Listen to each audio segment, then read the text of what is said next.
அடுத்ததாக நம்ம எல்லாருமே ஆவலாக காத்துட்டு இருக்கக்கூடிய படத்தினுடைய கதாநாயகன் நம்ம எல்லாருக்குமே ரொம்ப நெருக்கமான ஒரு நாயகன் அப்படின்னு சொல்லலாம். Sasikumar sir, before you come I should definitely tell you, tourist family பார்த்ததுக்கப்புறம் ஜென்சி டெர்மினாலஜியில் சொல்லணும்னா ஒரு பூக்கியாக எங்கள் கண்ணுக்கு தெரிஞ்சுங்க. ஆனால் இதில் பார்க்கும்போது மீண்டும் ஒரு எக்ஸ்ட்ரீம்லி கன்வின்சிங் ஒரு பெர்ஃபார்மராக கண்ணுக்கு தெரியுறீங்க. ரொம்ப ரொம்ப சந்தோஷமாக இருக்கு. இந்த ஒரு வடிவத்தில் மீண்டும் கான்ட்ரடிக்டரியான ஒரு ரோலில் உங்களை பார்க்க போகிறோம் அப்படின்னு சொல்லிட்டு. ஸோ நீங்கள் இந்த படத்தை பற்றி எங்களுக்காக ஷேர் பண்ணணும்னு ஆசைப்படுறோம். So Sasikumar sir, over to you.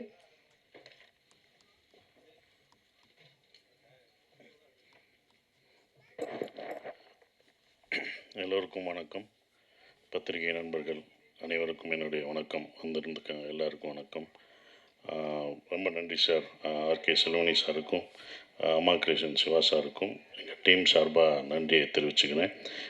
Siva sir ஒவ்வொரு தடவையும் நான் ஜெயிக்கணும்னு சொல்லிகிட்ருப்பார். ஸோ அவருக்கு என்னுடைய நன்றியை தெரிவிச்சுக்கிறேன். செல்வனி சார், உங்களை எங்களுக்கு ரொம்ப பிடிக்கும்.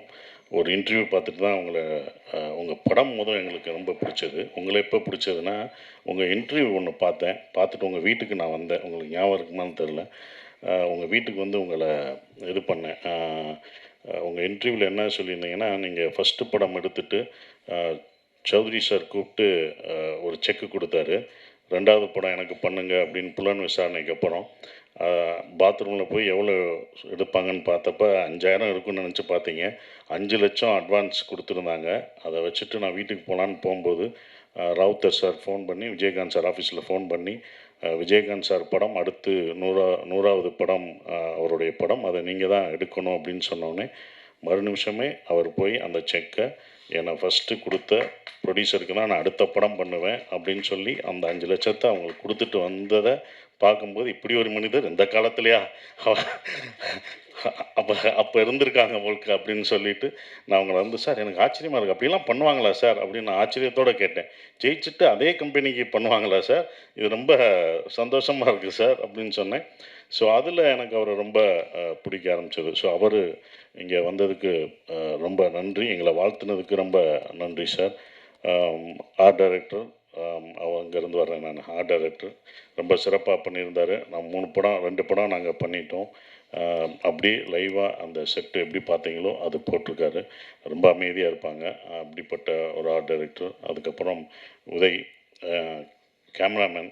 டைரக்டருக்கு ஏற்ற கேமராமேன் தான். அவர் பேசி நான் இப்போ தான் பார்க்குறேன். இங்கே தான் அவரை பேசியே நாங்கள் பார்க்குறோம். ஸ்பாட்டில் என்ன அது இருந்தாலும், பூமியாக இருந்தாலும், எவ்வளோ கஷ்டப்பட்டாலும் அவர் பாட்டுக்கிட்டு அவர் வேலையை அதை பார்த்துக்கிட்டு தான் இருப்பார். ஸோ அவ்வளோ சிறப்பாக பண்ணியிருக்காரு. அவருடைய படங்கள், முந்தைய படங்களும் எனக்கு ரொம்ப பிடிக்கும். அது அப்புறம் எங்களுடைய கவிஞர், ரொம்ப நன்றி. ஈசானில் நாங்கள் முதல் பாட்டு அவர் கொடுத்தது, அது இப்போ வரைக்கும் அந்த இது அவருடைய உங்களுடைய இப்போ கவிதை சொன்னீங்களே சார், அது நீங்கன்னு எனக்கு தெரியாது சார். ஆனால் நாங்கள் அதை கேட்டு ரசிச்சிருக்கோம்னு சொல்ல மாட்டோம். ரொம்ப உணர்ச்சிபூர்வமான அந்த கவிதை இப்போ நீங்கள் சொன்னோடனே நாங்கள்லாம் ரொம்ப உணர்வுபூர்வமாக அதை எடுத்துக்கிட்டோம். நன்றி சார்.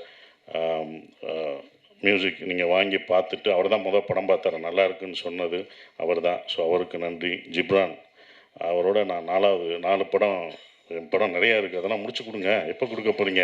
இவரை நான் பார்க்கல, இப்போ தான் பார்க்குறேன். இன்னொரு படம் வேறு இருக்குது, அதெல்லாம் வேகமாக முடிச்சு கொடுங்க.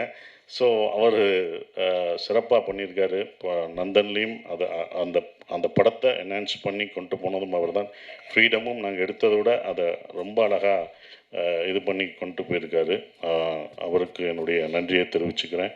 லிஜோ, இந்த படத்துக்கு நீ வந்த பிறகு அது வேறு மாதிரி மாறிச்சு. அது யார் ஹீரோயின் ஃபஸ்ட் ஷெட்யூல்லாம் நாங்கள் போயிட்டோம். ஹீரோயின் எங்களுக்கு செட்டே ஆகலை. அதுக்கப்புறம் தான் லிஜோன்னு சொல்லும்போது அது யதார்த்தமாக அப்படியே அந்த என்ன அந்த ஃபேமிலியாக அந்த இது இருக்கும்போது அவங்க நடிப்பு அவ்வளோ இதாக இருக்கும். படத்தில் பார்க்கும்போது உங்களுக்கு தெரியும். அவங்க சேரணும் அப்படின்றது எல்லா ஆடியன்ஸுக்கும், அவங்க 2 பேரும் சேர்ந்துடணும் அப்படின்றது வரணும். அதுக்கு முக்கியம் ஒரு சார் சொன்ன மாதிரி ஒரு பிடிச்ச முகம், எல்லாரோடையும் பாவப்பட்ட ஒரு முகமாக இருக்கணும். அது கரெக்டாக லிஜோவுக்கு செட் ஆச்சு. அது சேர்ந்துடணுன்றது உங்களுக்கு தெரியணும். சேர்ந்தாங்களா சேரலையான்றதான சார் கதை, அது சொல்லக்கூடாது. அது நீங்கள் தேரில் பாருங்கள், அது சொன்னாலும் அவர் இது பண்ணுவார். ஸோ அப்புறம் மணிகண்டன், மணி படத்தில் எனக்கு வந்து சாப்பாடெலாம் ஊட்டி விடுவான். ரொம்ப ரொம்ப நன்றி. அவனோட இதை பார்த்து தான் நான் எனக்கு ரொம்ப அந்த கான்ஃபிடென்ட்டோட அவரோட இன்டர்வியூ பேசினது எனக்கு ரொம்ப பிடிச்சிருந்தது. ஸோ அதை நான் அவர்கிட்டயே நான் பகிர்ந்திருக்கேன். நாங்கள் 2 பேரும் சேர்ந்து பண்ணது ரொம்ப சந்தோஷம் மணி. ஆம், அப்புறம் ஆண்டனி சொன்னார், கஷ்டத்தை வந்து சிரிச்சுக்கிட்டே சொல்லிட்டாரு. கஷ்டப்பட்டதெல்லாம் கோவத்தில் சொல்லாமல் சிரிச்சுட்டு அதை ஃபுல்லாக சொல்லிட்டாப்புல. நாங்கள் வேற பக்கத்தில் நடந்து போனோம்னு சொன்னேன். அந்த ஒரு சீனுக்கு தான் அப்படி நடந்து போனோம். நீ வராத சீன்லாம் நானும் ஐயாவும் போட்டு தண்ணி வர்றதெல்லாம் நீ பார்க்கலையே. அதுக்குள்ள இன்னும் நிறையா கஷ்டப்பட்டிருக்கோம். மு. ராமசாமி ஐயாவும் நாங்களும் அவ்வளோ இது பண்ணுவோம், கஷ்டப்படுறோம். நீங்கள் எப்படி இன்றைக்கி என்ன பண்ண போகிறாங்கன்னு பேசுவீங்கள்ல. நானும் ராமசாமி, மு. ராமசாமி அவர் வந்து ஒரு ஈழத்தை நேசிக்கக்கூடிய ஒருத்தர். அவர் வரல, முனைவர் மு. ராமசாமி அவர் சொல்லுவார், நம்ம எவ்வளோ கஷ்டப்பட்டு போகிறோமே, அவங்க எவ்வளோ கஷ்டப்பட்டுருப்பாங்க, அவங்க தப்பிக்கும்போது இன்னும் என்னென்னலாம் அனுபவிச்சிருப்பாங்க, அப்புறமா இன்னும் கொஞ்சம் போவோம்னு நமக்கு அப்படி தான் நாங்கள் பேசுவோம். இதே இடத்துல சார் நமக்கு இப்போ மூச்சு அடைக்கல, இப்போ எப்படி சார் இருக்கும் அப்படின்னு சொல்லும்போது அது இன்னும் எங்களுக்கு நல்லா பண்ணணும் அப்படின்னு தோணும். அந்த வழியெல்லாம் மறந்துடும் அவர் சொல்லும்போது. அவங்க பட்டதோட இதெல்லாம் ஒரு வழியா, ஏன்னா ஒரு ரியல் இன்சிடென்ட், அவங்க எப்படி தப்பிச்சிருப்பாங்க எப்படி போயிருப்பாங்கன்னு ஒன்று இருக்குது. அதை விட இது வழியாக எங்களுக்கு தெரியலை. அதுதான் இந்த படம் வந்து எப்படி அவங்களே போராடினாங்க, அப்போ நம்ம அதை விட கொஞ்சம் போராடணும்ல. ஃப்ரீடம்னு வச்சுட்டாங்கல்ல, அது கூட இல்லாட்டினா என்ன, எல்லாரோடையும் தான் போராடணும். ஸோ ரொம்ப சிறப்பாக ஆண்டனி 2வது படம் நான் ஏற்கனவே பங்குன்னு எனக்கு அந்த பிரம்மனில் நடிச்சிருந்தாப்புல, ஹீரோவாகவும் நடிச்சிட்ருக்காப்புல. ஸோ சூப்பரான ஒரு விஷயமா இருந்தது. அப்புறம் ப்ரொடியூசர் பாண்டி, மேனேஜராக எனக்கு ரொம்ப இதாக தெரியும்.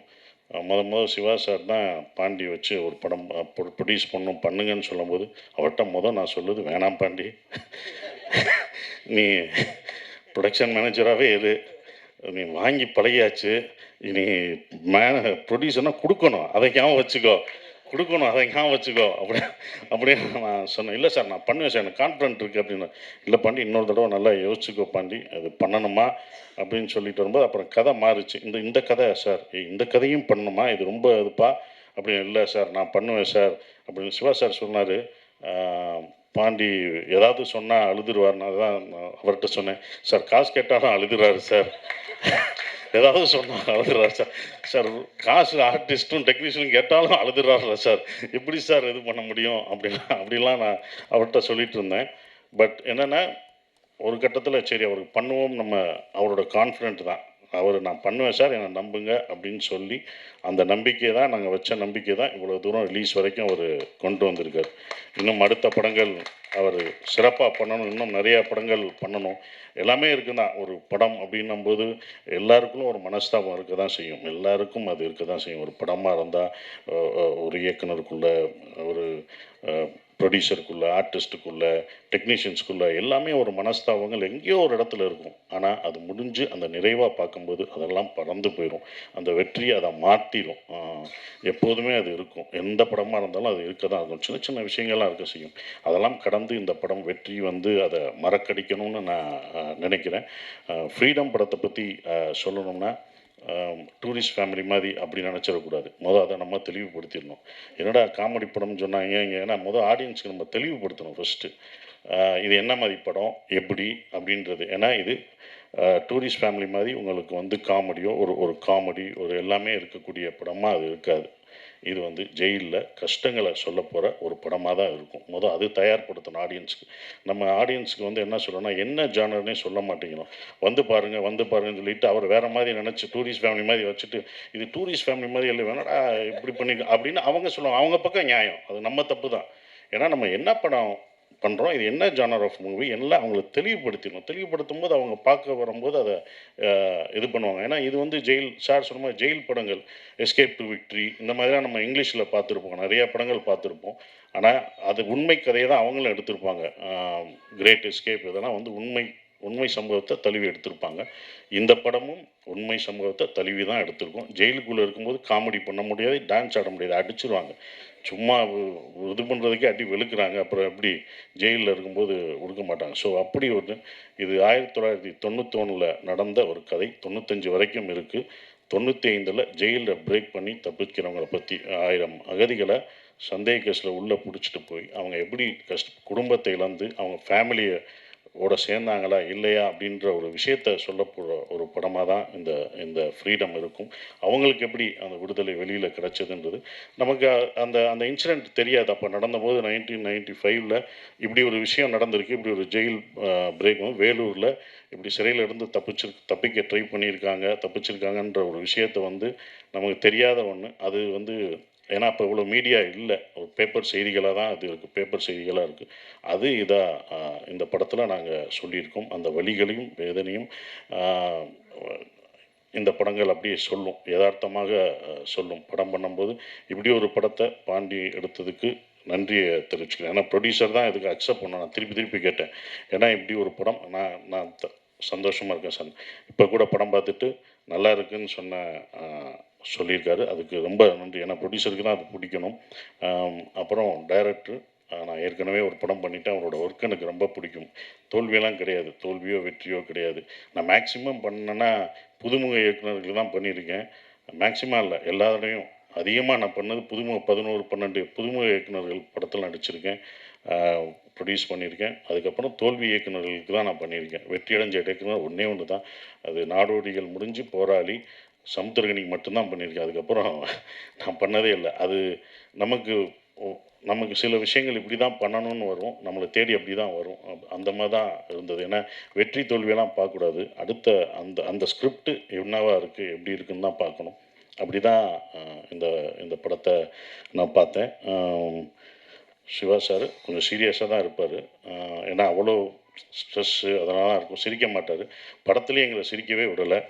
இந்த இந்த இடத்துல லைட்டாக அவருக்கு தெரியாமல் நான் சிரித்தேன். அது சார் என்ன ஃபோட்டோவுக்கு சிரிக்கிறீங்க அப்படின்னு. சார் ஃபோட்டோவுக்கு தான் நாளைக்கு அவருக்கு ப்ரொடியூசருக்கு தேவைப்படுமே அப்படின்னு நினச்சி உங்களுக்காக தான் நான் அதெல்லாம் விட்டு வச்சுருக்கேன். நீங்கள் போடுறீங்கள சிரித்து போஸ்டர்லாம், அது உங்களை நினச்சி ப்ரொடியூசரை நினச்சி நான் வந்து நான் பண்ணது. அன்றைக்கி போஸ்ட்டு கேட்பீங்க, எங்கே சார் மொதல் நாள் போஸ்ட்டு போடுறோம் சிரித்த மாதிரியே இல்லை, அதே மாதிரி வந்தார். அந்த ஒரு ஃபோட்டோவில் அங்கிட்டு சிரிச்சிருப்பேன், அதை எடுங்க, அங்கே நிறையா சிரித்து வச்சுருப்பேன் அப்படின்ட்டு தான் இருப்போம். ஃபோட்டோவுக்கு சிரிப்பேன், சார் நீங்கள் சிரிக்கக்கூடாது, சிரிக்காமல் எடுங்க எடுங்க. அப்படி திரும்பும்போது அப்படி சிரிச்சிருவேன். எடுத்துட்டு இதுதான் பப்ளிசிட்டிக்கு யூஸ் ஆகும், வச்சுக்கூடா, சிரித்த மாதிரி போடும்போது போட்டோம்டா அப்படின்னு தான் இருப்பான். அதே மாதிரி தான் லிஜோ சிரித்த மாதிரி ஒன்று இருந்தது. அப்போ லிஜோட்ட கேட்டேன், நீங்கள் டைரக்டருக்கு தெரியாமல் தான் இந்த சிரிச்சா அப்படின்னு. ஆமாம் சார் அப்படின்னுச்சு. ஸோ அப்படி தான் அது நடந்தது. ஸோ அவரோட அந்த அந்த கன்சீவ் பண்ண ஒரு விஷயம் இப்படி தான் இருக்கணும், இப்படி தான் வேதனைகள் இருக்கும், இப்படி தான் இருக்குன்றது அழகாக அந்த சிறைச்சாலையில் எப்படி இருந்து எப்படி இது பண்ணாங்களோ அது நிஜமாகவே நாங்கள் ஒவ்வொரு அடியும் நிஜமாகவே விழுந்தது. கையெல்லாம் உடஞ்சது, ஒருத்தன் அடிக்க தெரியாமல் அடித்து என் கையெல்லாம் உடைச்சாங்க. அதெல்லாம் கத்துறேன், ஐயோ ஐயோன்னு கத்துறேன். சூப்பராக நடிக்கிறாரு, சூப்பராக நடிக்கிறார், ஐயோ போட்டான் அதே கையில். நான் சொன்னேன், இந்த கை எனக்கு ஏற்கனவே அடிபட்டிருக்கு, நான் வந்து தான் இருக்கு, இங்கே அடிக்காத, இங்கே எங்கே வேணால் அடின்னு தலையில் தொங்க விட்டாங்க. அடிக்கும்போதே நான் கத்துறேன், ஆன்னு கத்துறேன். யாரும் ஒருத்தரும் வரவே இல்லை. என்ன சார் பயங்கரமாக அடிக்கிறார், தந்திரமாக நினைக்கிறேன், கட்டுன்னு டே அப்படின்ட்டு நிஜமாக விழுந்துச்சுனமோ அப்புறம் தான் எல்லாம் இது பண்ணாங்க. ஏன்னா ஃபைட்டர் அடிக்கும்போது கரெக்டாக அடித்தார், அவர் நடித்த ஒருத்தர் அவர் தவறாக இது பண்ணார். ஸோ அதெல்லாம் மீதி தான் வந்திருக்கும். நாங்கள் அது சிறப்பாக இருக்கிறது. ரொம்ப நன்றி. இந்த படத்தை நாங்கள் ரொம்ப சொல்லக்கூடாது, இது இப்படி இருக்கும் அப்படின்னு. நீங்கள் படம் பார்த்துட்டு நீங்கள் அதை விமர்சனம் பண்ணி எப்படி வந்திருக்குன்ற ஒரு விஷயத்த சொல்லுங்கள். ஏன்னா ட்ரூ ஈவெண்ட்ஸ் அப்படி தான் இருக்கும், அப்படி தான் பண்ண முடியும் அப்படின்ற ஒரு விஷயம் இருக்கும். அதனால தான் அதை சிரிக்கக்கூடாதுலாம் சொன்னார். அப்புறம் இதில் நான் வந்து மறுபடியும் ஸ்ரீலங்கன் பாஷை பேசியிருக்கேன். என்ன அடுத்தடுத்து பண்ணுறீங்க, என்ன அடுத்தடுத்து ஈழத்தமிழில் பேசுகிறீங்க அப்படின்லாம் கேட்டாங்க.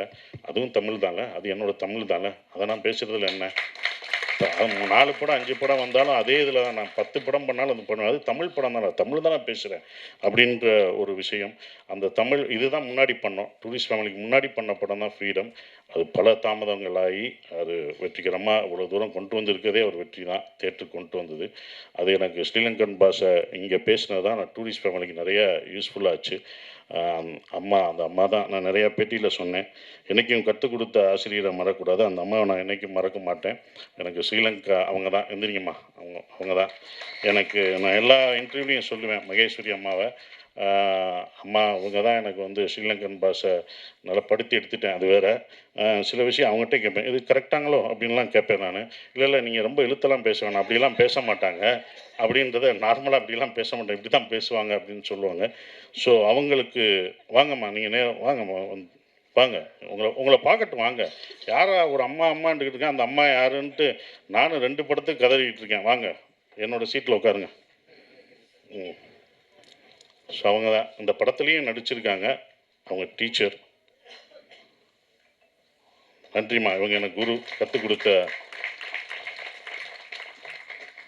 அவங்க தான். அவங்க அப்படியே எங்களுக்கு சொல்லிக் கொடுத்தாங்க டீச்சர். அவங்க நிறையா நாங்கள் இது பண்ணியிருக்கோம். நன்றிம்மா, எங்களுக்கு 2 படத்துக்கும் சொல்லிக் கொடுத்ததுக்கு. இனி அடுத்தடுத்த படங்களும் வருவேன். அவங்கள கொஞ்சம் பிஸி ஆக்கிட்டேன் நான். என்னென்னா இப்போ ஸ்ரீலங்கன் இந்த இந்த ஈழத்தமிழ் பேசும்போது படங்கள்லாம் வெற்றி அடையுது. ஏன்னா சுலபமாக ஈழத்தமிழ் பேசுகிற படங்கள் அவ்வளோவா வெளிவரதே கஷ்டம். அதுவும் வெற்றி அடைகிறது ரொம்ப கஷ்டம். அதை பார்ப்பாங்களா அப்படின்ற ஒரு டவுட்லாம் இருந்தது. இந்த படங்கள் யாரும் பார்க்க மாட்டாங்கன்றது. ஆனால் உலகத்தமிழர்கள் எல்லாமே அதை பார்ப்பாங்கன்ற நம்பிக்கை இருந்தது. அதை எப்படி கொடுக்கணும் அப்படின்றது இருந்தது. ஏன்னா ஒரு கான்ட்ரவர்சியான சப்ஜெக்ட் தான். அந்த கான்ட்ரவர்சியை நம்ம அதை தணிக்கை குழுவில் இதாகாமல் பார்த்துக்கிற ஒரு விஷயம் இருக்குது. அப்படி தான் 2 படமே எடுத்தாங்க. இது ஏதாவது கான்ட்ரவர்சியானாங்க. நான் நடிக்கிறதுனால கண்டிப்பாக கான்ட்ரவர்சியாக இருக்காது அப்படின்றத நான் உத்தரவாதம் கொடுத்துட்டேன். அப்படிலாம் எதுவுமே வராது. அவர் ஏற்கனவே பட்டனால சிவா சார் ஏற்கனவே ஒரு படம் பண்ணி நிறையா சென்சார் ஆனனால இந்த படம் எப்படி சென்சார் ஆகாமல் கரெக்டாக எதை சொல்லணும், எதை சொல்லக்கூடாது, எந்த விஷயத்தை சொல்லணுன்ற ஒரு விஷயத்தை சிவா சார் அந்த படத்தில் சத்ய சிவா அழகாக அதை என்ன சொல்லணுமோ சொல்லிட்டாரு. ஸோ இது எந்த அரசியல் பேசப்படுறதில்லை. எந்த அரசியலையும் யாரையும் கான்ட்ரவர்சியாக தாக்கி இந்த படம் பேசாது. ஆனால் மனிதர்கள் ஒரு இனத்தோட வலியும் வேதனையும் சொல்ல போகுது. அதுதான் இந்த படம். அவங்களுடைய வலி வேதனை, அவங்க எப்படி அதிலிருந்து வெளியே வர்றாங்க, அவங்களுக்கு அந்த சுதந்திரம் கிடைச்சதா அப்படின்ற ஒரு விஷயம். சுதந்திரம்ன்றது சொந்த மண்ணில், சொந்த நாட்டில், சொந்த மக்களோடு வாழ்கிறது தான் சுதந்திரம். அந்த சுதந்திரம் இல்லாமல் வெளியூர்களையும் வெளிநாடுகளையும் வாழ்கிற அவங்களுக்கு இந்த படத்தை நாங்கள் சமர்ப்பிக்கிறோம். இந்த ஃப்ரீடம் அவங்களுக்கு அந்த சுதந்திரம் கிடைக்கட்டும், அந்த ஃப்ரீடம் கிடைக்கட்டும் கேட்டு நான் என் நன்றியை தெரிவிச்சுக்கிறேன். நன்றி, வணக்கம்.